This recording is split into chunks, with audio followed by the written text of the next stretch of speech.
Bueno, nik adierazi nahi dudana da, azkenean guzti honen atzetik, gure kontrako demanda eta guzti honen atzetikan, ez dagoela bakarrikan demanda juridikoki zerbait oker egin genuelako, ez? Juridikoki egin genituen pausu guztiak inpekableak izan ziren, 100% legea betez egin genituen, baina hau auzi politikoa da, ez? EAJak eta PSek sartu diguten demanda bada, Madrilen erantzun behar dugu PPkoa den Margarita Mariscal de Ganteren aurrean erantzun behar izan dugu, eta hau nik uste dut pixka bat aratago dikoala, ez? Eredu ezberdinen arteko talka bat etaz ari gera, ez? Ari gera, kapitalismo basatiaz, ari gera, diru publikoa nola poltsiko pribatuetara garraiatu nahi izan duten, ez?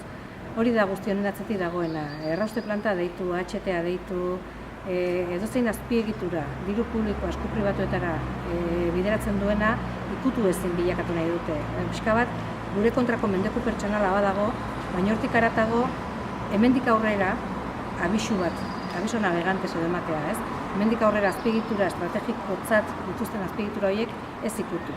Negozioak ez ikutu, enpresak, bankuen negozioak ez ikutu, eta diru publiko zelikatuko ditugu enpresarioak eta bankeroak, ez? Hori da mezua, eta horren aurrean, denok gogor, eta ezin diegu egiten utzi, azkenean diru publikoaz ari gera, eta diru publikoaz tinko eta zorrotz jokatu behar da.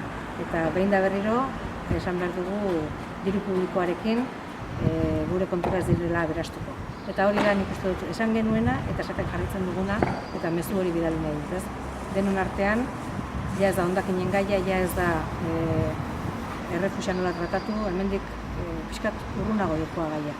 Azpiegitura basatiak, kapitalismo basati baten erakusle direnak, eta horren kontra egin behar dugu tente, burua tente, arro eta indartxo ezin diegulako duten utzi.